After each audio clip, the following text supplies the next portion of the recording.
नमस्कार दोस्तों, आपका हमारे इस YouTube चैनल श्री हरि बोल में बहुत बहुत स्वागत है। दोस्तों, आज हम माघ महात्म की 17वें अध्याय का श्रवण करेंगे। इस कथा को पढ़ने व सुनने से अश्वमेध यज्ञ का फल प्राप्त होता है। कथा सुनने से पहले दोस्तों, अगर आपने हमारे इस YouTube चैनल को सब्सक्राइब नहीं किया है तो इस चैनल को सब्सक्राइब करें, बेल आइकन दबाएं ताकि हमारी नई वीडियो की नोटिफिकेशन आप तक सबसे पहले पहुंचे।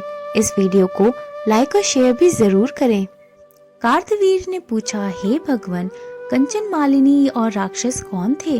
कृपया उस इतिहास को आप बताइए। दत्तात्रेय जी बोले, राजन, विद्वान और ज्ञानी तथा धर्म जिज्ञासु को समस्त रहस्य बता देने चाहिए, यही उचित बात है। इस इतिहास को सुनने से अश्वमेध यज्ञ का फल प्राप्त होता है। परम सुंदरी कंचन मालिनी एक अप्सरा थी।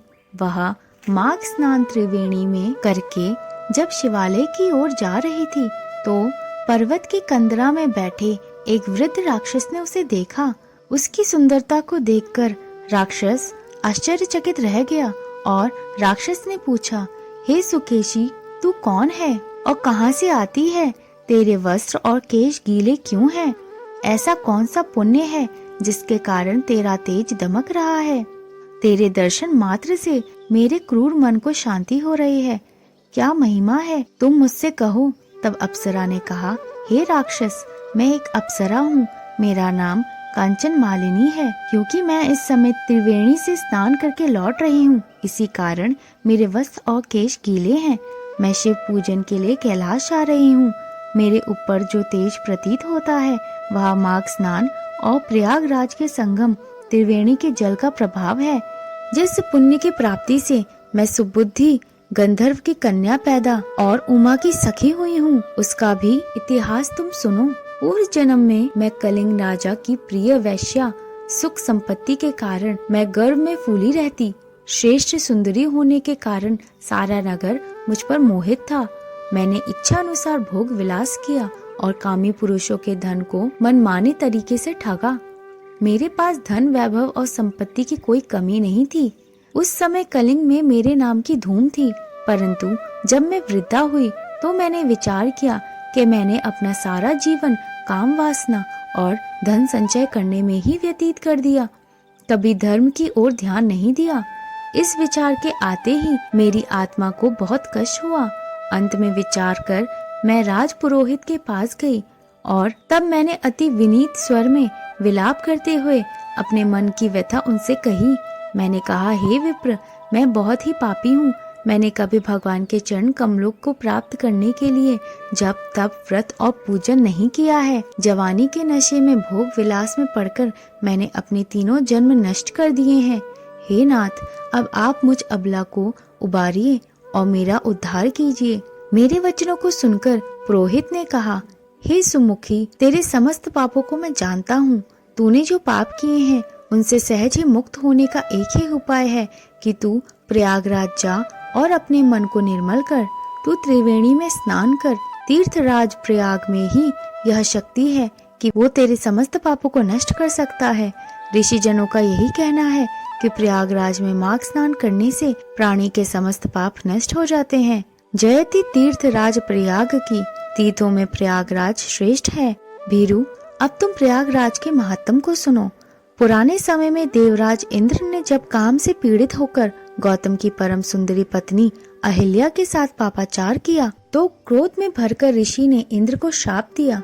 फलस्वरूप देवराज के समस्त शरीर पर हजारों भाग चिन्ह बन गए और उनका स्वरूप लज्जापूर्ण एवं कुरूप हो गया। तब मन में लज्जा को धारण किए मुंह नीचा करता देवराज इंद्र संसार की नजरों से बचता सुमेरु पर्वत पर जा पहुंचा। वहां 100 योजन लंबी सरोवर में खिले स्वर्ण कमलों को देख एक कमल के भरे हुए कोटर में छिपकर बैठ गया। एकांतवास करता हुआ इंद्र अपने कृत्य पर पछताता रहा। उसने अपनी कामुकता को लाख बार धिक्कारा और बार बार अपने ऊपर गिलानी करने लगा। उधर देवराज इंद्र के बिना स्वर की शोभा नष्ट होने लगी। तब इंद्राणी देवताओं को साथ लेकर बृहस्पति जी के पास गई। उसने कहा, हे भगवान, स्वामी के बिना मेरा जीवन अप्रिय हो गया है। कृपा करके आप ही बताएं, स्वामी कहाँ हैं? हे नाथ, आप मुझ पर और देवताओं पर दया करके इंद्र का पता बताएं। बृहस्पति जी बोले, हे सुबके, तेरे पति इंद्र ने बिना सोचे विचारे जिस महान पाप को कर डाला है, उसकी लज्जा से ही वह एकांतवास कर रहे हैं। इंद्र ने मद में आकर कर्म कुकर्म का विचार नहीं किया। उस दशा में वह क्षय करने वाले घृणत एवं प्रकट कुकर्म कर बैठा है। चलो मैं तुमको वह स्थान बताता हूँ जहाँ इस समय इंद्र छिपा बैठा है। तब बृहस्पति जी समस्त देवताओं और इंद्राणी सची को साथ लिए उस सरोवर के पास गए। वहाँ बृहस्पति ने इंद्र को समझाया। तब इंद्र को अपने स्थान से बाहर आना पड़ा। गुरु के सामने आते समय उसका मन ग्लानि से भरा था। वह अपने कुकर्म पर लज्जित था और मन ही मन पछता रहा था। उसके नेत्र नीचे की ओर झुके हुए थे। उसने लपक कर गुरु के चरण पकड़ लिए और आंसू बहाते हुए कहा, हे देव, मैं तुम्हारी शरण में हूँ, मेरी रक्षा करो। मुझे ऐसा उपाय बताओ मैं इस श्राप से मुक्त हो सकूं। हे नाथ, मैंने बिना सोचे समझे जो भी अपराध किया है उससे आप ही मुक्त कर सकते हैं। मैं आपकी शरण में हूँ। इंद्रदेव के इन वचनों को सुनकर देवगुरु बृहस्पति जी ने कहा, हे देवराज, तुमने महान दुष्कर्म किया है, परंतु इतने दिन एकांतवास करते हुए तुमने अपने कर्म पर पछतावा किया है।